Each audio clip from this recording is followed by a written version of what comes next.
दोस्तों, एक 40-45 साल की महिला होती है, उसका नाम सावित्री होता है। उसकी एक बेटी भी होती है, उसका नाम अंजलि होता है।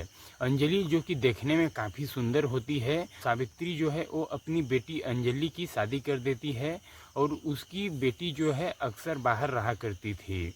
एक दिन क्या होता है कि अंजलि अपने पति को लेकर के अपने मम्मी के यहाँ यानी कि सावित्री के घर आती है और 4-5 दिन के लिए वहीं पर रुक जाती है। गर्मियों का सीजन होता है तो सभी लोग आपस में खाना खाते हैं। खाना खाने के बाद छत पर सोने के लिए चले जाते हैं। फिर कुछ देर बाद जो सावित्री होती है वो छत पर से नीचे आती है और नीचे से एक डब्बे में करवा तेल लेकर के जाती है और अपने सिराने रख कर के सो जाती हैं। इन सारे चीज़ों को सावित्री के जो दामाद होते हैं वो देख लेते हैं और वो ये जानने की कोशिश करते हैं कि आखिरकार सासू माँ जो हैं वो करवा तेल का क्या करेंगी, किस लिए वो करवा तेल लेकर के आई हैं। इस पूरी राज को वो जानने की कोशिश करता है। आखिरकार 4-5 दिन में जब सारी सच्चाई सामने निकल करके आती है तो आप लोग भी कहीं न कहीं इस सच्चाई को जान करके अपने दांतों तले उंगली दबा लेंगे कि आखिरकार वो 45 साल की महिला उस कड़वा तेल का किस जगह पर यूज करती थी और किस लिए करती थी। तो आइए दोस्तों, इस वीडियो में पूरी कहानी जानते हैं। उससे पहले कि यदि आप लोग हमारे चैनल पर नए हैं तो हमारे चैनल को सब्सक्राइब कर लेना और वीडियो को लाइक शेयर कर देना ताकि हमारा भी हौसला बुलंद होता रहे आप लोगों के प्रति। तो नमस्ते, हम संतोष कुमार, आप देख रहे हैं संतोष क्राइम सफ़र। तो चलिए दोस्तों, इस घटना के बारे में पूरी जानते हैं। आखिरकार सावित्री उस कड़वा तेल का क्या करती थी। इस कहानी को पूरा समझने के लिए आप लोग हमारे वीडियो में अंत तक जरूर बने रहें। यदि वीडियो को छोड़ के चले जाएंगे तो आप लोगों को घटना समझ नहीं आएगी और इस घटना से आप सभी को एक बहुत बड़ी सीख भी मिलने वाली है। आज की ये जो सच्ची घटना है वो है बिहार प्रदेश की। बिहार प्रदेश में एक छोटे से गांव में सावित्री जो है वो अपने पति के साथ रहा करती थी। सावित्री की एक बेटी भी थी जिसका नाम अंजलि था। अंजलि की उम्र 5 साल थी। इसी दौरान में सावित्री के जो पति थे उनको कोई गंभीर बीमारी पकड़ लेती है और इस बीमारी से उनकी जो है मृत्यु हो जाती है। जब इधर सावित्री के पति का देहांत हो जाता है तो सावित्री के ऊपर जो है दुखों का पहाड़ टूट पड़ता है। फिर भी सावित्री जो है अपना हिम्मत नहीं हारती है। वो खुद से मेहनत करती है और अपने बेटी को पढ़ाने लिखाने में कामयाब होती है। इधर देखते ही देखते सावित्री की बेटी जो है अंजलि वो 20 साल की हो जाती है और अब जो है सावित्री को कहीं न कहीं अपने बेटी की शादी करने की चिंता सताने लगती है और वो अब अपनी बेटी के रिश्ते की तलाश में लग जाती है। और सावित्री को अपने गांव में ही एक अच्छा खासा लड़का मिल जाता है और उसके साथ जो है सावित्री अपनी बेटी अंजलि की शादी कर देती है। शादी करने के बाद उसका जो पति था, अंजलि का पति, वो अपने जॉब के सिलसिले में अक्सर बाहर रहा करता था और वो अच्छा खासा पैसा भी कमाता था। तो उसका बाहर आना जाना लगा रहता था। तो वो क्या करता है कि अपनी पत्नी अंजलि को भी साथ में लेकर के बाहर ही रहा करता था ज़्यादातर। देखते ही देखते दोस्तों 2 साल का समय बीत जाता है और गर्मियों की जब छुट्टी होती है तो वो पति पत्नी अंजलि और उसका पति आपस में विचार करते हैं कि अब 2-4 दिन की छुट्टी मिली है तो क्यों न हम अपने मम्मी के घर बाग चलते हैं। फिर वो अंजलि अपने पति को साथ में लेकर के अपने मम्मी के घर आ जाती है। जैसे ही इधर सावित्री अपने बेटी अंजलि और दामाद को देखती है तो वो काफ़ी खुश हो जाती है और उनके स्वागत व्यवहार में लग जाती है। और इधर देखते ही देखते शाम हो जाती है। शाम के वक्त सभी लोग एक जगह पे बैठ के खाना खाते हैं। खाना खाने के बाद जो सावित्री होती है वो एक रूम की साफ़ सफाई करने लगती है।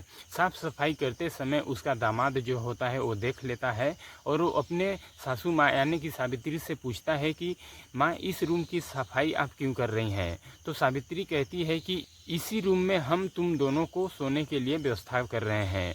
तो उसका दामाद बोलता है कि वैसे में गर्मियों की सीज़न है, हम तो छत पर भी सो सकते हैं। तो सावित्री कहती है कि इतने दिन बाद आप लोग हमारे घर आए हैं, हम आप लोगों को छत पर सुलाएंगे तो आसपास पड़ोस के लोग देखेंगे तो हमारी काफ़ी बेइज्जती होगी। जब इस तरह की बात सास दामाद से कहती है तो कहीं न कहीं दामाद भी अब अपने सासू का बात मान जाता है और कहता है कि ठीक है, ऐसी बात है तो यहीं पर लहा दीजिए, हम लोग इसी कमरे में सोएंगे। तो दोस्तों 3 दिन तक पति पत्नी उसी कमरे में सोते हैं और उसकी सास जो होती है वो छत पर सोती है। तो 3 दिन के बाद आपस में बैठ कर के सभी परिवार खाना खाते हैं और 9 बजे के आसपास दामाद कहता है कि सासू माँ आज बहुत तेज़ गर्मी लग रही है, आज जो है सोने का व्यवस्था हम लोगों का भी आप छत पर ही कर दीजिए, अपने पास में ही।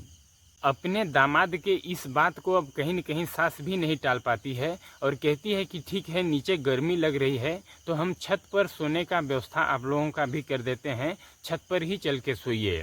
फिर खाना खाने के बाद दामाद जो है वो छत पर जाता है और अपने चारपाई पर जाकर के सो जाता है और उधर उसकी सास भी जाती हैं और अपने बिस्तर पर सो जाती हैं।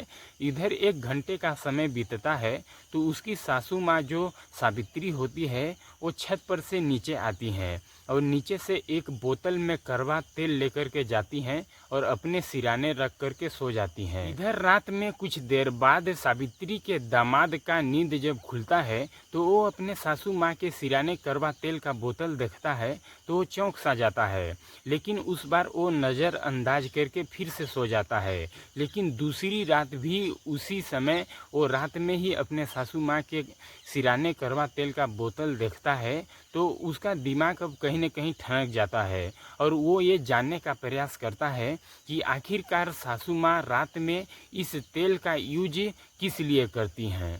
इधर सावित्री का दामाद जो था वो अपने मन में ये विचार कर लिया था कि जब तक हम अब इस राज की सच्चाई पूरी नहीं जान लेंगे, अब हम इस घर से नहीं जाएंगे कि आखिरकार सासू माँ इस तेल का करती क्या हैं। तो 6 दिन का समय बीत जाता है, रात में बहुत ज़्यादा गर्मी होती है तो उसका दामाद करवटें ले रहा था।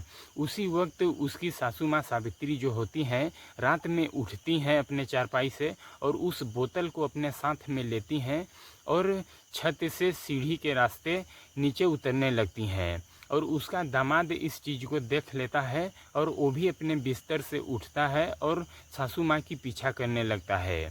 पीछा करने के बाद सावित्री जो है वो अपना अंदर का गेट खोलती है और वो बाहर निकल जाती है।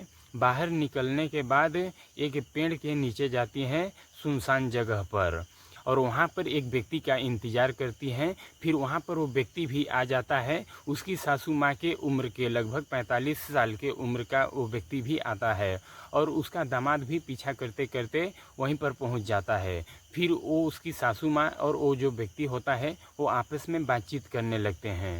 इधर बातचीत करने के दौरान 15-20 मिनट के बाद वो आपस में एक दूसरे के साथ गलत संबंध भी बनाने लगते हैं। लगभग 1 घंटे तक गलत संबंध बनाते हैं, फिर वो एक दूसरे से अलग हो जाते हैं। फिर उसकी सासू माँ सावित्री जो होती है वो अपने घर की ओर आने लगती हैं और वो व्यक्ति जो होता है वो अपने घर की ओर जाने लगता है। इस बात को जब उसका दामाद देखता है कि अब सासू माँ अपने घर की ओर आ रही हैं तो उससे पहले उसका दामाद आ करके अपने चारपाई पर सो जाता है और उसकी जो सासू माँ सावित्री होती है वो भी आती है, अपने चारपाई पर सो जाती है। लेकिन अब उसके दामाद को नींद कहाँ आने वाली थी, वो इधर से उधर करवटें बदलता है और देखते ही देखते सुबह हो जाता है। और इधर सावित्री का दामाद अपने सासू माँ के बारे में सोचने लगता है कि हमारे सासू माँ का नाम तो सावित्री है पर उनका काम बहुत बड़े बड़े हैं। फिर अगले दिन का रात होता है और 9 बजे के आसपास आपस में बैठ कर के खाना खाते हैं और फिर से सभी लोग छत पर सोने के लिए चले जाते हैं। लेकिन उस रात अब सावित्री का दामाद जो था उसको नींद नहीं आ रही थी और लगभग 11 बजे के आसपास फिर सावित्री जो है देखती है कि हमारे बेटी और दामाद सो गए हैं। फिर उसी करवा तेल का बोतल उठाती है और फिर से घर से उतर करके उसी पेड़ के पास दोबारा से वो चली जाती है और इस दृश्य को उसका दामाद फिर से देखता ही रहता है और फिर वो कोशिश करता है उस रात भी।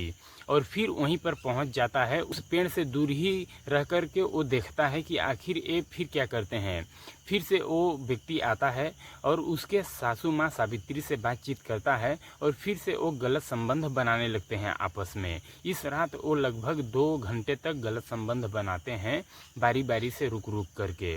फिर उसकी सासू माँ की जब प्यास बुझ जाती है तो वो वापस आती है अपने घर की ओर और वो व्यक्ति अपने घर की ओर चला जाता है। फिर इस चीज़ को उसका दामाद देख लेता है कि सासू माँ आ रही है। फिर वो जाकर के अपने चारपाई पर सो जाता है और सोने का नाटक करता है। दोस्तों, इधर सावित्री का दामाद जो था उसको अब पूरा यकीन हो गया था कि उसकी सासू माँ का जो है चक्कर एक गैर मर्द के साथ है।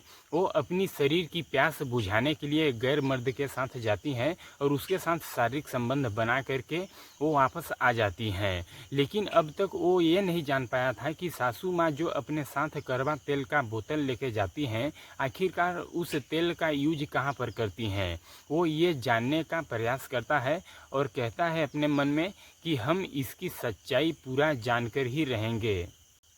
इस बात को जानने के लिए सावित्री का दामाद जो होता है वो एक रात और रुकने का फैसला लेता है अपने मन में।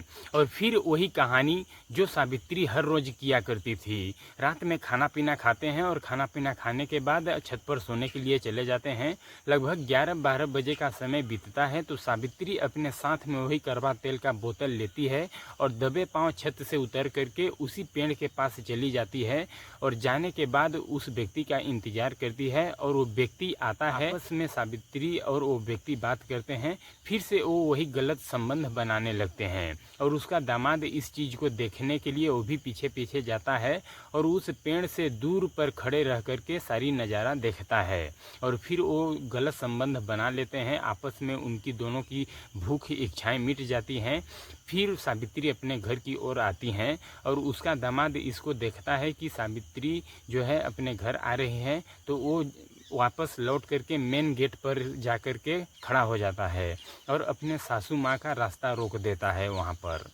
इधर सावित्री जब अपने दामाद को मेन गेट पर देखती है तो देखते ही उसके पैर तले से ज़मीन खिसक जाती है और वो अपने दामाद से कहती है कि दामाद जी अभी तक आप सोए नहीं हो। तो उसका दामाद कहता है कि सासू माँ, हमें आपकी पूरी सच्चाई मालूम चल चुकी है कि आप रात में किसके साथ मिलते हो और मिलने के बाद आप जो गलत संबंध बनाते हो उसे भी हम अपने आँखों से देख लिए हैं। तो उसकी सास कहती है कि इस चीज़ के बारे में तुम किसी से मत बताना, नहीं तो हमारी काफ़ी ज़्यादा बेइज्जती होगी। तो उसका दामाद कहता है कि ठीक है, इसके बारे में हम किसी से नहीं बताएंगे, आप कोई बात नहीं है, आप एक दूसरे से मिलते हो, शारीरिक संबंध, अपनी इच्छाएं की पूर्ति करते हो, लेकिन हमें इस तेल का राज बताइए कि आप इस तेल का क्या करते हो जो कड़वा तेल अपने हाथ में लिए हो। तो उसकी सासू माँ बताती है कि आप तो जानते ही हो कि अंजलि जब 5 साल की थी तभी इसके पिता की किसी गंभीर बीमारी के चलते मृत्यु हो गई थी, लेकिन हमारे पास पैसों की कोई कमी नहीं थी। हमने अंजलि का एक अच्छे से स्कूल में एडमिशन करा दिया था और अंजलि अच्छे से अपना पढ़ाई कर रही थी। लेकिन हमारे पति के गुजर जाने के बाद हमारे जीवन में एक मर्द की आवश्यकता पड़ने लगी, जिसके वजह से हम जो है इस व्यक्ति के साथ अपना दोस्ती कर लिए थे और इस व्यक्ति को अपने घर पर रोज़ाना बुलाया करते थे और इसके साथ शारीरिक संबंध भी बनाया करते थे। लेकिन जब से आप लोग हमारे घर आ गए हैं तो इसके साथ मिलना जुलना हम अच्छे से नहीं कर पा रहे थे। इसके वजह से हमने इसके साथ फैसला किया था कि जब तक हमारे बेटी और दामाद हमारे घर पर रहेंगे तब तक हम आपसे बाहर ही मिलेंगे, इसलिए हम इसके साथ बाहर में मिलते थे। तो सावित्री का दामाद सावित्री से कहता है कि यहाँ तक तो ठीक है, लेकिन ये करवा तेल जो आप अपने साथ में लेकर के जाती हैं उसका राज क्या है, उसको बताइए। तो सावित्री कहती है अपने दामाद से कि बेटा, ये करवे का तेल है, हम लोगों की उम्र जो है वो ज़्यादा हो चुकी है। हमारा जो प्रेमी है इस तेल से काफ़ी ज़्यादा लगाव रखता है। जब इस तेल का मालिश वो अपने प्राइवेट पार्ट पर करता है तो ज़्यादा उत्तेजना होती है और वो ज़्यादा समय तक हमारे साथ शारीरिक संबंध बनाता है। इसलिए ये करवा तेल जो है हम अपने प्रेमी के लिए लेकर के जाते हैं।